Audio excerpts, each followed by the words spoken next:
Viewers Mahanadi next week new promo இந்த இடத்துல ரொம்பவே ஃபீல் பண்ணிட்டு இருக்காங்க. யமுனா ஏன்னா என்னால் யமுனாவெல்லாம் கல்யாணம் பண்ணிக்க முடியாதுன்ற மாதிரி நிவின் சொல்லிட்டு போயிருப்பாங்க. மறுபடியும் என்னை நம்ப வச்சு ஏமாத்திட்டீங்களா, அக்கா தான் இப்படி ஏமாத்துறான்னு பார்த்தா நீங்களும் என்னை ஏமாத்திட்டீங்களே மாமான்னு சொல்லிட்டு ஃபீல் பண்ணிட்டு இருக்காங்க. இங்கே பாரு யமுனா, நான் எவ்வளவோ நிவின் கிட்ட சொன்னேன், ஆனால் நிவின் இருந்துட்டு ஒத்துக்கலன்றாங்க.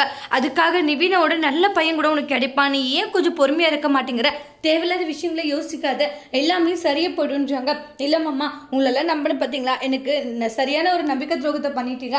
நானும் உங்கள் மேலே எந்த அளவுக்கு நம்பிக்கை வச்சேன், ஆனால் ஏன் எனக்கு இப்படி ஒரு துரோகத்தை பண்ணிட்டீங்கன்றாங்க. நான் சொல்கிறது உனக்கு புரியுதா இல்லையா, இங்கே பாரு, அப்படிலாம் அவசரப்பட முடியாது யமுனான்றாங்க. நிவின் கிட்ட சொல்கிற வரைக்கும் சொன்னோம், ஆனால் அவன் கேட்கல. அதேமாரி எங்களால் என்ன பண்ண முடியுன்றாங்க. ஆமாம், உங்களால் எதுவும் பண்ண முடியாது, அக்காவும் நீங்களும் ஒரே மாதிரி தான் இருக்கீங்கன்னு சொல்லிட்டு பயங்கரமாக கோவப்பட்டு யமுனா சண்டை போடுறாங்க. யமுனா அவங்க பக்கம் இருக்கிற நியாயத்தை கூட புரிஞ்சுக்க மாட்டேங்கிறாங்க. அதனால விஜய் ஃபீல் பண்ணிட்டு இருக்காங்க.